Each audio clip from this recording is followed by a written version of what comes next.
ماں نے کہا تھا تہجد میں ہر دعا پوری ہوتی ہے۔ میں سب سے چھپ کر رات تہجد میں رونا لگی اور کہا، اللہ سو تیری ماں بہت ظلم کرتی ہے، مجھ سے برداشت نہیں ہوتا۔ اتنا کہنا تھا جب کسی نے زور سے لات ماری اور میں گر پڑی۔ دیکھا تو وہ میری سوتیلی ماں تھی۔ بولی، تو میرے لیے بد دعا کر رہی ہے، اب دیکھ میں کیا کرتی ہوں۔ یہ کہہ کر وہ چھت سے دھکا دینے لگی۔ میں موت کے خوف سے تڑپتی چیخ اٹھی، اے اللہ میری مدد کر۔ بس یہ کہنا تھا کہ اچانک، خبردار جو تم نے اپنے باپ کے سامنے زبان کھولی، اگر تم نے انہیں ذرا سا بھی بتایا تو میں تمہارے ساتھ کیا سلوک کرتی ہوں تو یاد رکھنا، میں تمہاری وہ حالت کروں گی، تم موت کی بھیک مانگو گی، تمہیں موت بھی نہیں ملے گی۔ یہ وہ الفاظ تھے جو روزانہ میرے ناشتے کی میز پر میرا استقبال کرتے تھے، مگر میں خاموش رہتی تھی کیونکہ میں اپنے بوڑھے باپ کی آنکھوں میں سکون دیکھنا چاہتی تھی، جو انہیں لگتا تھا مجھے دوسری ماں لا کر انہوں نے خرید لیا ہے، مگر وہ نہیں جانتے تھے کہ وہ سکون میری قربانی کی قیمت پر خریدا گیا تھا۔ میرے کانوں میں آج بھی اپنے مرحوم ماں کے وہ الفاظ گونجتے تھے کہ ہیرا بیٹا، صبر کا پھل میٹھا ہوتا ہے اور اللہ صبر کرنے والوں کے ساتھ ہے۔ میں اسی صبر کی رسی کو تھامے ہوئے تھی، مگر مجھے نہیں معلوم تھا یہ رسی میرے گلے کا پھندا بن جائے گی۔ میرا نام ہیرا ہے اور میں اپنے ماں باپ کی اکلوتی اولاد تھی۔ میری ماں ایک تہجد گزار اور انتہائی نیک خاتون تھی، جن کی پوری زندگی مصلی پہ گزر گئی تھی۔ مجھے یاد ہے جب میں چھوٹی تھی تو آدھی رات کو آنکھ کھلتی تو ماں کو سجدے میں روتے ہوئے پاتی۔ وہ میرے لیے نہ جانے کیا کیا دعائیں مانگتی تھی۔ شاید انہیں معلوم تھا کہ ان کے جانے کے بعد میری زندگی کانٹوں کا بستر بننے والی ہے۔ میں 12 سال کی تھی جب کینسر جیسے معذب مرض میری ماں کو مجھ سے چھین لے گیا۔ ماں کے جانے کے بعد ہمارا ہنستا کھیلتا گھر ویران ہو گیا۔ میرے بابا جو ایک سرکاری آفیسر تھے، وہ اندر سے ٹوٹ گئے تھے۔ گھر میں ہر وقت خاموشی کا راج ہوتا تھا۔ مجھے اس طرح تنہا اور اداس دیکھ کر خاندان والوں اور رشتہ داروں نے بابا کو گھیر لیا۔ ہر کوئی یہی مشورہ دیتا کہ بچی بھی چھوٹی ہے، بلوغت کی دہلیز پر ہے، اسے ماں کی سرپرستی اور تربیت کی ضرورت ہے۔ آپ مرد ذات ہیں، نوکری کریں گے یا بچی کو سنبھالیں گے؟ ان سب کے مسلسل اصرار اور میرے تنہائی کے خوف نے بابا کو دوسری شادی پہ مجبور کر دیا، اور یوں نگین آنٹی دلہن بن کر ہمارے گھر کی دہلیز پار کر کے اندر آ گئی۔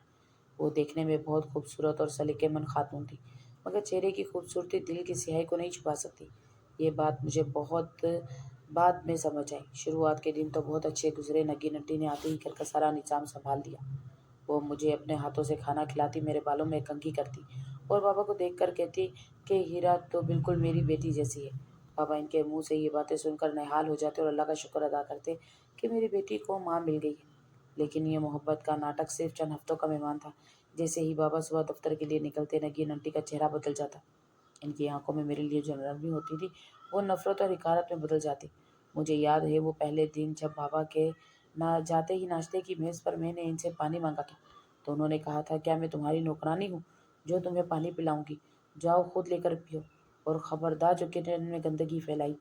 اسی دن سے میری غلامی کا دور شروع ہو گیا تھا۔ وہ مجھ سے گھر کے سارے کام کرواتی جو ایک 12 سالہ بچی کے بس سے باہر تھے۔ جھاڑو، پوچھا، برتن اور کپڑے دھونا میرا معمول بن گیا تھا۔ میں تھک کر چور ہو جاتی، مگر زبان سے اف تک نہ کرتی، کیونکہ نگین آنٹی نے مجھے صاف کہہ رکھا تھا کہ اگر میں نے بابا سے شکایت کی تو وہ بابا کو چھوڑ کر چلی جائیں گی اور بابا پھر سے اکیلے ہو جائیں گے۔ میں اپنی ماں کے بعد بابا کو دوبارہ تنہا نہیں دیکھنا چاہتی تھی، اسی لیے میں نے خاموشی کا زہر پینا سیکھ لیا تھا۔ وہ بابا کے سامنے مجھے گلے لگاتی اور پیٹھ پیچھے مجھے نوکر بنا کے رکھتی۔ میں رات کو اپنے کمرے میں منہ چھپا کر روتی اور اپنی ماں کو یاد کرتی کہ کاش آپ مجھے اپنے ساتھ لے ہی جاتی۔ وقت اپنی رفتار سے گزرتا گیا اور میں جوانی کی دہلیز پر قدم رکھ چکی تھی۔ بابا اب ریٹائر ہو چکے تھے اور انہوں نے اپنی جمع پونجی سے ایک چھوٹا سا کاروبار شروع کر لیا تھا، جس کے سلسلے میں انہیں اکثر دوسرے شہروں میں جانا پڑتا تھا۔ بابا کے گھر سے جاتے ہی میرا گھر جہنم بن جاتا تھا۔ نگین آنٹی اب کھل کر اپنا اصیل روپ میں آ چکی تھی۔ وہ مجھے 2 وقت کا کھانا نہ دیتی اور خود اچھے سے اچھا کھاتی اور پہنتی، مجھے کپڑے پرانے پہنا پہ مجبور کرتی اور سارا دن گھر کی صفائی کرواتی۔ ان کا ظلم صرف جسمانی نہیں بلکہ وہ مجھے ذہنی اذیت بھی دیتی تھی۔ وہ اکثر میری مرحوم ماں کے بارے میں انتہائی غلیظ اور برے الفاظ استعمال کرتی۔ کہتی تھی کہ تمہاری ماں تو تھی ہی منوس، جو جوانی میں مر گئی اور تمہیں میرے گلے ڈال گئی۔ وہ بس بدقسمت تھی اور تم بھی اسی کی طرح بدقسمت ہو۔ یہ الفاظ میرے دل میں نشتر کی طرح لگتے تھے۔ میں جسمانی تکلیف تو برداشت کر سکتی تھی، مگر اپنی ماں کی شان میں گستاخی مجھ سے برداشت نہیں ہوتی تھی۔ لیکن میں پھر بھی خاموش رہتی، کیونکہ میرے پاس کوئی اور ٹھکانہ نہیں تھا۔ میں ڈرتی تھی کہ اگر میں بولی تو نگین آنٹی بابا اور میرے درمیان غلط فہمیاں پیدا کر دیں گے، کیونکہ وہ بہت چالاک تھی اور بابا ان کی ہر بات پر آنکھ بند کر کے یقین کرتے تھے۔ اس گھٹن زدہ ماحول میں اگر میرے لیے کوئی ہوا کا تازہ جھونکا تھا تو وہ میرا کزن عفان تھا۔ عفان میری پھپھو کا بیٹا تھا اور بچپن سے ہی ہمارے گھر والوں نے ہمارا رشتہ طے کر رکھا تھا۔ عفان ایک انتہائی سلجھا ہوا، نیک اور خوبصورت نوجوان تھا۔ وہ جب بھی ہمارے گھر آتا تو میرے لیے خوشیوں کا سامان لے کر آتا۔ کبھی وہ میری پسندیدہ کتابیں، کبھی چوڑیاں اور کبھی مٹھائی۔ وہ میری آنکھوں میں چھپی اداسی کو پڑھ لیتا تھا، حالانکہ میں نے کبھی اسے اپنی سوتیلی ماں کے ظلم کے بارے میں کھل کر نہیں بتایا تھا، مگر وہ اکثر مجھ سے پوچھتا تھا، ہیرا تم اتنی خاموش کیوں رہتی ہو؟ تمہاری آنکھیں ویران کیوں ہیں؟ میں ہنس کر بات ٹال دیتی اور کہتی کہ بس ماں کی یاد آ جاتی ہے۔ مجھے یقین تھا کہ عفان ہی وہ مسیحا ہے جو مجھے اس قید خانے سے رہائی دلائے گا۔ میں دل ہی دل میں اس دن کا انتظار کرتی تھی جب عفان مجھے ڈولی میں بٹھا کر اپنے گھر لے جائے گا اور میں نگین آنٹی کے ظلم سے ہمیشہ کے لیے آزاد ہو جاؤں گی۔ عفان میری امید تھا، میرا خواب تھا اور میری زندگی کی واحد روشنی تھا۔ وہ جب بھی آتا نگین آنٹی کے چہرے کا رنگ اڑ جاتا۔ وہ نہیں چاہتی تھی کہ عفان مجھ سے ملے یا بات کرے۔ نگین آنٹی کی ایک بھانجی تھی جو ان کی سگی بہن کی بیٹی تھی، اور نگین آنٹی کی شدید خواہش تھی کہ عفان کا رشتہ ان کی بھانجی سے ہو جائے۔ وہ اکثر باتوں ہی باتوں میں عفان کے سامنے میری برائیاں کرتی کہ ہیرا تو بہت سست ہے، اسے گھر کا کوئی کام نہیں آتا، یہ تو ہر وقت سوئی رہتی ہے، یا پھر یہ کہ ہیرا کی طبیعت بہت عجیب، وہ کسی سے بات کرنا پسند نہیں کرتی۔ مقصد صرف ایک تھا کہ عفان کے دل میں میرے لیے نفرت پیدا کی جائے اور وہ یہ رشتہ توڑ دے۔ مگر عفان مجھ پر اندھا اعتماد کرتا تھا۔ وہ مسکرا کر ان کی باتیں سن لیتا، مگر کبھی مجھ سے بدگمان نہیں ہوتا تھا۔ ایک دوپہر جب بابا شہر سے باہر گئے ہوئے تھے، میں کچن میں برتن دھو رہی تھی کہ مجھے نگین آنٹی کے کمرے سے ان کی باتیں کرنے کی آوازیں آئی۔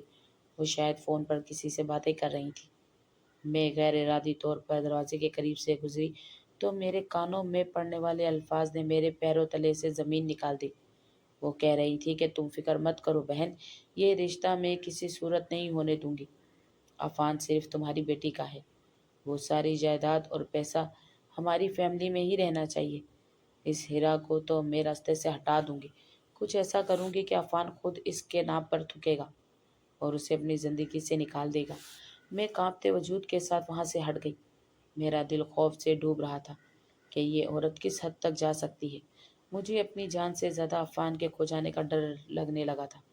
پھر وہ منحوس دن بھی آ گیا جس نے میری زندگی کی کایا پلٹ دی۔ ایک شام عفان ہمارے گھر آیا، مگر اس کا انداز روز جیسا نہیں تھا۔ وہ بہت غصے میں لگ رہا تھا۔ اس کی آنکھیں سرخ تھیں اور ماتھے پر پسینے کے قطرے تھے۔ وہ سیدھا نگین آنٹی کے پاس گئے اور ان سے کچھ دیر تک دھیمی مگر سخت لہجے میں بات کرتا رہا۔ میں دروازے کی اوٹ سے اسے دیکھ رہی تھی۔ میرا دل چاہ رہا تھا کہ دوڑ کر اس کے پاس جاؤں اور پوچھوں کہ کیا ہوا ہے، مگر میری ہمت نہیں ہوئی۔ نگین آنٹی کے چہرے پر ایک عجیب سی مسکراہٹ تھی، جیسے وہ کسی گہری سازش میں کامیاب ہو گئی ہوں۔ تھوڑی دیر بعد عفان پلٹا اور تیزی سے باہر کی طرف بڑھا۔ میں بے اختیار ہو کر اس کے پیچھے بھاگی۔ میں نے اسے پکارا، عفان رکو، بات تو سنو، مگر وہ رکا نہیں۔ اس نے ایک بار بھی مڑ کر میری طرف نہیں دیکھا، جیسے میں وہاں موجود ہی نہ ہوں۔ وہ اپنی گاڑی میں بیٹھا اور گاڑی کو پوری رفتار سے بھگا لے گیا۔ میں گیٹ پر کھڑی دھول اڑتی دیکھتی رہ گئی۔ میرا دل کہہ رہا تھا کہ کچھ بہت برا ہوا ہے۔ میں نے کئی بار اس کے نمبر پر کال ملائی، مگر اس کا فون بند جا رہا تھا۔ رات بھر میں جاگتی رہی اور تہجد کے وقت مصلے پر بیٹھ کر اللہ سے عفان کی خیریت اور واپسی کی دعا مانگتی رہی، مگر شاید میری آزمائش بھی باقی تھی۔ کچھ دنوں بعد جو خبر مجھ تک پہنچی، اس نے مجھے جیتے جاگتی لاش بنا دیا۔ پپو کا فون آیا، انہوں نے بتایا کہ عفان ملک چھوڑ کر ہمیشہ کے لیے باہر چلا گیا ہے اور اس نے جاتے ہوئے یہ پیغام چھوڑا ہے کہ ہیرا سے شادی نہیں کر سکتا، وہ یہ منگنی توڑ رہا ہے۔ یہ سنتے ہی میرے ہاتھوں سے فون گر گیا اور میں زمین پر بیٹھ گئی۔ مجھے یقین نہیں آ رہا تھا، جو شخص مجھ سے اتنی محبت کرتا تھا، جو میری آنکھوں میں آنسو نہیں دیکھ سکتا تھا، وہ مجھے یوں بنا بتائے، بنا کوئی وجہ بتائے چھوڑ کر کیسے جا سکتا ہے۔ تبھی میرے کمرے کا دروازہ کھلا اور نگین آنٹی اندر داخل ہوئی۔ ان کے چہرے پر فاتحانہ مسکراہٹ تھی۔ وہ میرے قریب آئی اور میرے بالوں کو جھٹکا دے کر میرا چہرہ اوپر اٹھایا اور زہریلے لہجے میں بولی، دیکھا، میں نے کہا تھا نا، وہ دھوکے باز ہے، یہ مرد ذات ایسی ہی ہوتی ہے،